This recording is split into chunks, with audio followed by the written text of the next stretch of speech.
Muy buenas a todos. En este vídeo queremos mostraros dos cosas. Primero, vamos a modelar unos pernos de conexión, ¿vale? Para chapa colaborante. Y luego también os mostraremos cómo se deben representar y visualizar en los dibujos de fabricación. Vamos a crearlos sobre esta viga y hay dos formas de hacerlo. Pero podemos utilizar la componente de perno, la 1010, es una componente bastante sencilla. Clicamos en la componente, luego clicamos en el elemento, en la parte, y por último en el punto de inicio de la componente a partir del cual se distribuirán los pernos. La diferencia es que estos pernos se crean como partes y hay algunos usuarios que prefieren crearlos como tornillos, ya que por ejemplo ya pueden tener sus informes preestablecidos en los cuales el elemento tiene que ser creado como tornillo en lugar de como parte. Pues en ese caso, si tuviese que crearse como tornillos, utilizaríamos la propia herramienta tornillo. Seleccionamos la herramienta, lo primero es seleccionar la parte principal, la viga, parte secundaria, la misma viga, si queremos hacer tornillos que únicamente estén soldados a la viga, y por último el botón central del ratón. Una vez hecho esto, nos va a pedir que elijamos dos puntos, uno de origen y uno de destino, que nos determinarán la dirección del eje X de los tornillos, ¿de acuerdo?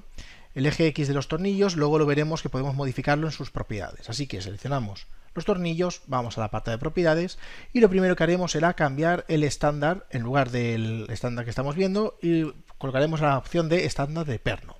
Le damos a modificar y ahora como vemos la forma del tornillo ya se asemeja al de un perno conector.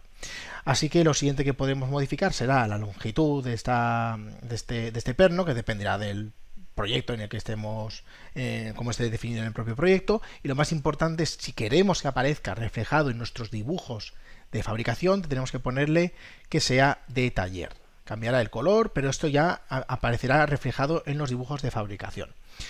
Luego, lo importante es cómo se distribuyen a lo largo de la pieza. Como vemos, lo hacen a través de matriz. Ya hemos dicho que el eje X es el eje que nosotros, es la dirección que toma dependiendo de los dos puntos que hemos seleccionado previamente. Entonces el eje X es este que vemos aquí, que es el largo, el eje longitudinal de nuestra viga.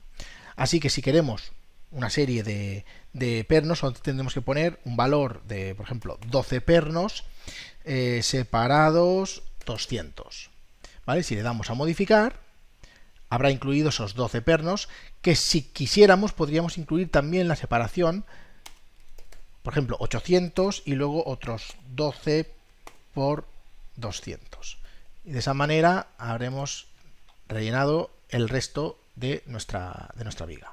Además, si igualmente quisiéramos incluir alguna especie de desfase tanto inicial como final, ya sabéis que desde estos campos de aquí podremos especificarlo, 70, 100, lo que fuera, lo que hiciera falta. Entonces, estos tornillos, estos pernos verdaderamente se han creado como tornillos y por lo tanto aparecerán reflejados en esos informes y en las tablas que hayamos nosotros creado de forma personalizada o las que ya vengan predeterminadas de tecla. Una vez hecho esto, lo siguiente sería realizar el dibujo. Pero para que en este dibujo los pernos aparezcan reflejados o sean visibles, tendremos que activar la opción avanzada que se llama Stat, lo buscamos por Stat, le damos a buscar en todas las categorías y tenemos que tocar estas dos de aquí.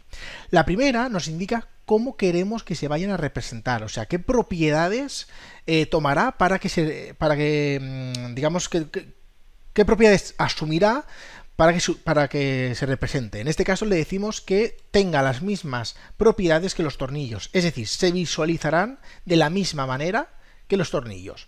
Y luego lo que tenemos que decir es que los pernos se muestren en los dibujos de fabricación, que es lo que hace esta opción de aquí. La tenemos que poner en true.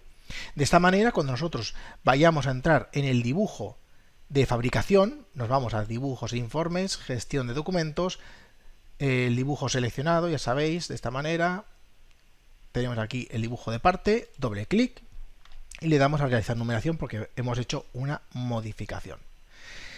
El cambio de esta opción avanzada no tenéis por qué reiniciar tecla ni reabrir el modelo, simplemente cambiando ya el dibujo dentro de la lista, o volviendo a entrar al dibujo, ya os aparecerán los pernos dibujados. En este caso minimizamos y ya como vemos aquí la representación de los pernos, y como hemos dicho, se representan de igual manera que los tornillos. Es decir, que si nosotros hiciéramos doble clic a esta opción, nos abrirían las propiedades de tornillo, donde cambiaríamos el aspecto, y de igual forma, si queremos modificarlos de forma conjunta con los tornillos, tendremos que ir a las propiedades de la vista. ¿Vale? De esta manera hemos conseguido visualizar pernos dentro de nuestras planillas de fabricación.